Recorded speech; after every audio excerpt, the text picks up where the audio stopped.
Hello everybody.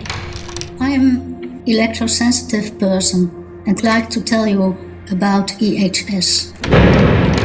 EHS stands for Eletro-Hipersensitivity. The word sensitivity is often misunderstood. It means being vulnerable. Almost everybody is vulnerable to something and some are more than others. Electro-hypersensitivity means being vulnerable to electromagnetic fields. The fields from electricity and from radiation from wireless communication. Electrosensitive people are just like everybody else. Take me for instance. I had a normal life. I graduated at university and I got also a master's degree at another one. I found a good job. I built my own business. And later on I became partner in a consultancy firm. I was married. I had a family, I had a nice house, and I had a good income. All I ever dreamt of was there, and the future just looked so bright. And yet, over the course of time, it became more and more clear that something was interfering with my life. I was well trained, I biked a lot, used to run twice a week, and suddenly in 1998, my heart rate for hours didn't come down after running. And whatever I tried, I never could run again. Other strange things started to happen. I could get total blackouts. At the office, I got trouble thinking, so I tried to work at home, in the attic, but there the problems were the same. Downstairs was the only place where I could get things done. And in the meantime, there was this exciting development of the mobile phones going on. I really loved it. When these became available for the common public, I was one of the first to have it. This phone meant freedom to me and more business. I thought I should have a camera on it and an agenda and a dictaphone. And I thought, what takes them so long to develop these things? I didn't understand. I couldn't see that these wireless developments could be the cause of my health problems. I didn't even think things like that were possible. I just felt guilty being this weak. But my situation got worse every day. In 2001, I had to give up. I was exhausted. I had terrible headaches and my body ached everywhere. I got several infections at the same time. I took all the necessary steps to recover but wasn't able to. All the physicians acknowledged my being ill but couldn't find cause. No one could help. And so after 2 years I was still sick. And in the end I lost my job. It took another 6 years to find out the real cause.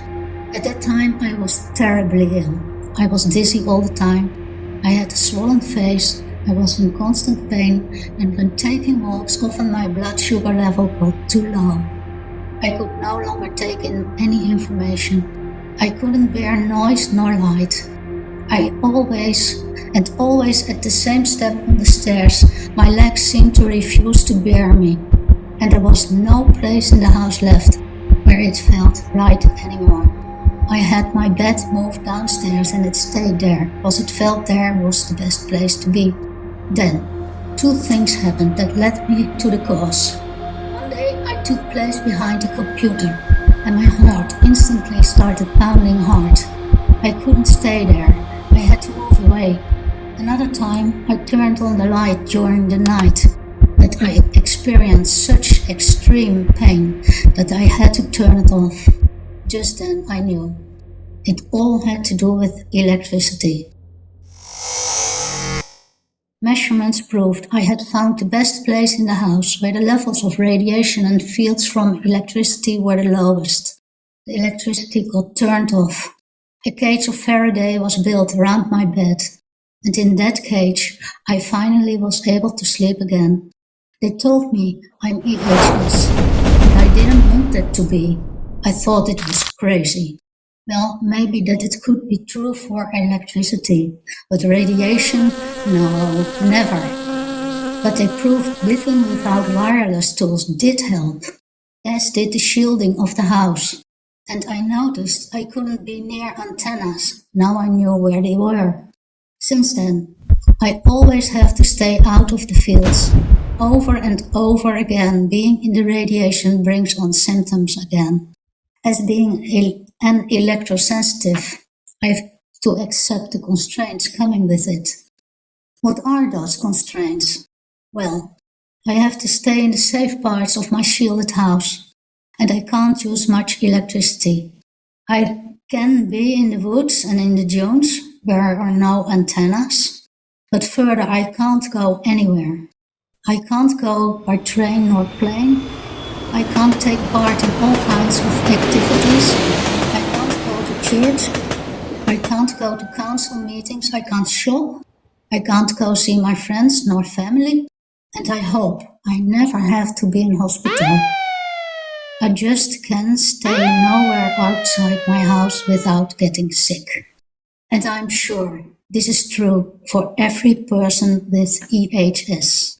No one is ever happy with this diagnosis. But despite the extreme consequences it may have, once one has found out repeatedly the symptoms fade away outside the fields, no doubts are possible whether one is electrosensitive.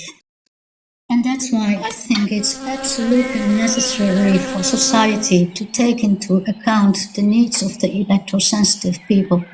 Electrosensitive people are just like everybody else. Reducing EMF exposure can reduce EHS symptoms.